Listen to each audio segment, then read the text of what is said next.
There are more than 37 million people in this country right now who have been told by a doctor that they have type 2 diabetes. 37 million. And there are almost 100 million more walking around with blood sugar levels high enough that a doctor would call it pre-diabetic, meaning you are on the road and the destination is the same place. You just have not arrived yet. Add those two numbers together and you are looking at nearly half of every adult in America, either living with this disease or sliding toward it. And here is the number that should make you sit down. The average American with type 2 diabetes spends somewhere around $10,000 a year managing it. The drugs, the test strips, the doctor visits, the insulin for those who need it, the complications that come later, the eyes, the kidneys, the feet, the heart. $10,000 a year. Every year. For the rest of your life. And that number only goes up as the disease moves forward, because it does move forward when all you do is manage it. That is $250,000 over 25 years, spent not on curing a thing, but on keeping a thing from killing you quite as fast as it would like to. My name is Amos Lapp. I am Amish. I farm outside of Lancaster County, Pennsylvania, and I eat the same breakfast my father ate, and his father ate, and his father before him. It cost me about $3. It takes about 10 minutes to make. I have eaten it nearly every morning of my life, and I will eat it tomorrow morning, and the morning after that. My blood sugar is normal. It has always been normal. My father lived to 79, and his blood sugar was normal the day he died, of something else entirely. My mother is still living, and sharp as a nail at 83, and she has never once been told her blood sugar is a problem. And this is not just my family. The rates of type 2 diabetes among the Amish are far below the national average. Far below. Researchers have come to our communities to study this.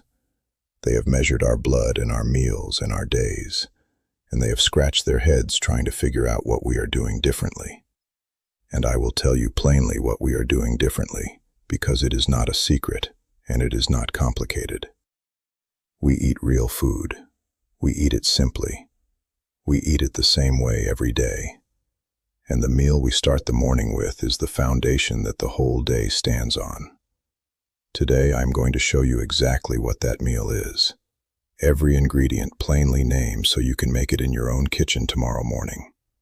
And I am going to explain to you in the simplest way I can what is actually happening inside your body when you eat the modern American breakfast versus what happens when you eat the way we eat. Because once you see it, once you really understand what sugar is doing in your blood and why the food on your table is doing it to you, you will not look at a breakfast the same way again. And I am going to be honest with you the whole way through, because there is a great deal of money being made from this disease, and very little of it is being spent on telling you the one thing that would matter most. Stay with me. But first, the honest word. Type 2 diabetes and type 1 diabetes are not the same disease. Type 1 is something you are born with or develop young. The body attacks itself and stops making insulin entirely. That is not caused by diet, and it is not fixed by diet.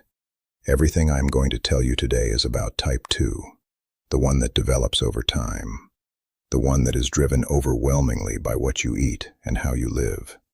And even with type 2, if you are on medication right now, you do not stop taking it because a farmer on the internet told you about oats. You talk to your doctor. You make changes with guidance. Honest is better than dangerous. Now let me show you what is actually happening in your body, because this is the part they never explain in a way that makes real sense. Think of your blood like a river running through your whole body. That river carries nutrients to every part of you. Your muscles, your brain, your heart, your eyes. One of the things it carries is sugar, glucose. Your body runs on it. Your brain especially runs on it. Sugar in the blood is not the enemy. It is the fuel. The problem is not the sugar. The problem is how much and how fast. When you eat something that breaks down into sugar quickly, your blood suddenly has a great rush of sugar in it. A flood. Far more than your body needs right now. And your body knows that too much sugar sitting in the blood is dangerous. It damages the walls of the blood vessels. It damages the nerves. It damages the tiny filters in the kidneys, so your pancreas releases a hormone called insulin. And insulin is the key that unlocks the doors of your cells, so the sugar can move out of the blood and into the cells where it is used or stored. Think of insulin as a cleanup crew that comes running every time there is a mess. Now here's what happens when the mess keeps coming. If you eat food that sends sugar rushing into your blood 3 or 4 or 5 times a day, every day, for years and years, the cleanup crew gets tired. The cells start ignoring the insulin. They stop opening the door when insulin knocks. The medical word for it is insulin resistance, and it is the beginning of the road to type 2 diabetes. Your pancreas sees the cells are not responding, so it makes more insulin. Louder knocking. And for a while that works. But the cells keep getting more deaf to it, and the pancreas works harder and harder. And eventually the pancreas gets exhausted and cannot keep up anymore. Or the cells become so resistant that no amount of insulin can clear the sugar fast enough. Now you have high blood sugar all the time. That is type 2 diabetes. The river is full of sugar it cannot get rid of, and it is quietly damaging everything it touches. Your eyes, your kidneys, your nerves, your heart. Silently. For years. Before you feel a thing. And this whole chain of events starts with what you put in your mouth. The single biggest dose of fast sugar that most Americans consume in a day is breakfast. Let me tell you what the average American eats for breakfast, and what it actually is once it enters the body, because the truth of it is hard to hear. A bowl of cereal with milk, a glass of orange juice, maybe a piece of toast. That sounds innocent. That sounds normal. That is what you were raised on, and what you are raising your children on. Now let me tell you what your body sees when that meal arrives. The cereal, whatever the brand, is made of grains that have been processed and ground and puffed and stripped of everything that slows them down. The fiber is gone. The structure of the original grain is destroyed. What is left is a starch that breaks down into pure sugar in your mouth, almost before you swallow it. The label says 12 grams of sugar per serving, but that is only the sugar they added. The starch in the cereal itself converts to sugar so fast in your body that it might as well be sugar. A bowl of most breakfast cereals hits your blood nearly as hard as a bowl of candy. Researchers have measured it. Now add the glass of orange juice. People think juice is healthy because it came from a fruit. But they took the fruit and threw away the one part that would have protected you. The fiber, the pulp, the structure of the orange itself. And they kept the sugar water. A glass of orange juice has as much sugar as a glass of soda. It hits your blood just as fast. So now you have the cereal sugar and the juice sugar flooding in together. Your pancreas is scrambling. Insulin is pouring out, trying to clean up a mess that is bigger than any morning should bring. And this happens every single morning, 7 days a week, year after year. And then somewhere around age 40 or 50, your doctor runs a blood test and says your sugar is high. Nothing went wrong. Everything went exactly the way it was going to go. You flooded the river every morning for 30 years, and now the banks are giving out. That is not a disease that appeared from nowhere. That is a result built one breakfast at a time.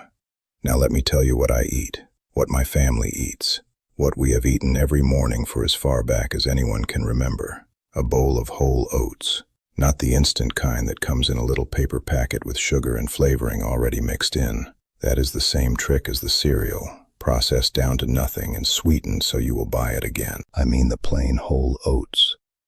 Steel cut is best if you have the time because they are the least processed. Just the oat seed cut into a few pieces with nothing removed. But even the regular rolled oats, the old-fashioned kind, are fine. You cook them in water. A cup of oats, a couple cups of water, a pinch of salt, on the stove for 5 to 10 minutes. You do not need a recipe. Your great-grandmother knew how to do this. Here is what makes this different from the cereal. The oats are whole. The fiber is still in them. The structure of the grain is still intact. When they hit your stomach, they do not break apart instantly the way processed cereal does. They break down slowly. The sugar they release comes out in a slow, steady drip, not a flood. Your blood sugar rises gently, and your pancreas sends out a calm, small amount of insulin, and the cells open the door quietly, and everything stays level. No spike, no crash, no emergency, no exhausted pancreas. The same fuel, delivered slowly, is medicine. Delivered fast, it is poison. And the oats deliver it as slowly as a grain can. On top of the oats we put a few things, and each one has a reason. A handful of raw nuts. Walnuts or almonds usually, whatever we have. The nuts add fat and protein, and both of those slow the digestion even further. They put a brake on the whole process. The sugar from the oats, which was already slow, gets even slower. Your blood barely notices the meal arrived. A few berries if we have them. Blueberries or blackberries from the garden in season. The berries add a touch of sweetness, and they bring their own fiber with them, bound up in the skin and the flesh of the fruit. This is nothing like juice. This is the whole fruit, fiber intact. Sugar locked inside the structure of the berry where it belongs. Released slowly the way it was meant to be. And the one thing that my mother always added, and that I add every morning, and that I believe matters more than people know. A good shake of cinnamon. Real cinnamon, the bark ground to powder. My mother put it on the oats every morning, and she did not know the science of it. She did it because her mother did it, and because she believed it kept the body well. And the researchers have caught up with her. There are studies now, real published studies, showing that cinnamon has a measurable effect on blood sugar. It appears to help the cells respond to insulin better. It appears to help the body clear sugar from the blood more efficiently. My mother did not know the word insulin. She just knew the cinnamon was good, and she put it on the oats. The old people often knew the right thing long before the scientists found the reason. A big canister of ground cinnamon costs you a couple of dollars and lasts for months. There is no patent on it. There is no prescription. It is bark from a tree. That is the whole meal. Oats cooked in water, a handful of nuts, a few berries, a shake of cinnamon. $3, 10 minutes, and your blood sugar stays flat and steady all morning long. No spike, no crash, no hunger pangs by 10 o'clock, no brain fog, no mid-morning snack because your energy fell off a cliff. Now let me tell you about one more thing we use in the morning that costs almost nothing. Apple cider vinegar. A tablespoon stirred into a glass of water, drunk before the meal. The cloudy kind with the mother in it, the sediment at the bottom. My father drank it every morning before breakfast. He said it settled the stomach and kept the body right. And there are studies now showing that a small amount of vinegar taken before a meal can reduce the blood sugar spike by a meaningful amount.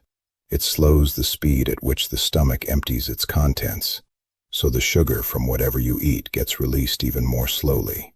A big jug costs $3 or $4 and lasts weeks. 1 tablespoon in a full glass of water before your oats. One honest caution. The vinegar is acidic.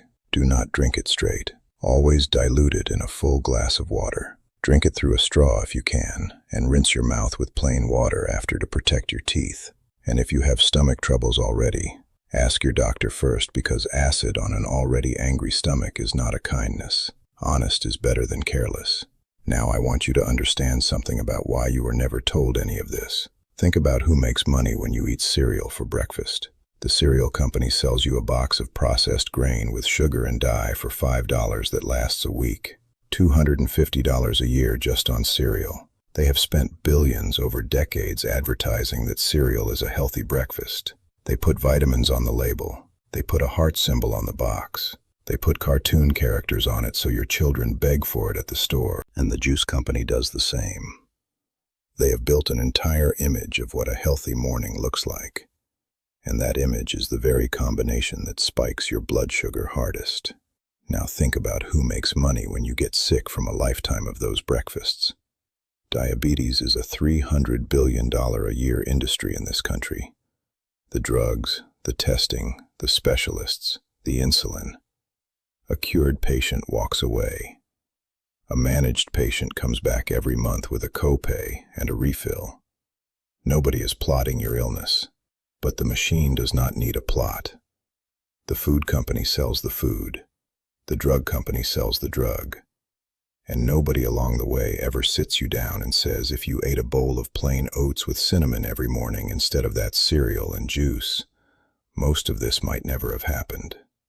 Nobody says it because nobody in that chain makes $1 from a canister of oats and a shake of cinnamon. I want to speak directly to the person watching this who has already been told their sugar is high, who is already on medication, who is already scared. I will not pretend a bowl of oats will undo years of damage in a week. It will not. But your body wants to heal. It has always wanted to heal. Every cell in you is trying to get back to where it should be. The question is whether you are going to keep flooding it every morning with the thing that broke it, or whether you are going to give it the one meal a day that lets it rest and repair. Start with the morning. Just the morning. Cook the oats. Add the nuts. Add the berries. Shake the cinnamon. Drink the vinegar water before you eat. Do it for 30 days and ask your doctor to run the numbers again. Your body knows the difference between poison delivered fast and fuel delivered slow. And when you stop punishing it every morning, it starts to respond. Slowly. Honestly. The way real things do. And you were not weak for getting here. You were not lazy or foolish. You were told every single day of your life, by every billboard and every commercial and every box on every shelf, that the food they were selling you was normal and fine and part of a complete breakfast. You believed them because why would you not? The whole country believed them. And now the whole country is sick. That is not your failure. You were failed. And the first step out is the simplest one there is. A pot of oats on the stove in the morning. Cooked plain, eaten slow, with a shake of cinnamon and a handful of nuts and the quiet knowledge that for $3.10, you did more for your blood than a $100 prescription does in a month. So here is what I want you to do this week. Go to the store and buy a canister of plain whole oats. Not instant, not flavored, the old-fashioned kind or steel cut. Buy a bag of raw walnuts or almonds. Buy ground cinnamon. Buy a jug of apple cider vinegar with the mother in it, and a pint of blueberries, fresh or frozen. The whole lot will cost you less than $15 and last you weeks. Tomorrow morning, cook a cup of oats in water with a pinch of salt. Top it with a handful of nuts, a few berries, and a good shake of cinnamon. Stir a tablespoon of vinegar into a full glass of water and drink it before you eat. Eat the oats slow. Do that for 30 mornings and see how you feel. Tell me in the comments what you eat for breakfast right now. Be honest. I am not here to judge you. And tell me if your doctor has ever once asked you what you eat in the morning, because I think the answer for most of you is no. I read every single one, and what you share is the reason I keep doing this. Next time I am going to show you the one thing the Amish never drink, that most Americans drink every single day, and that is doing more damage to your blood sugar than almost anything else in your diet. It is not what you think it is, and when I tell you, you are going to look at your kitchen counter, and it will be sitting right there. Until then, cook the oats, shake the cinnamon, give your blood one calm morning. It has been waiting.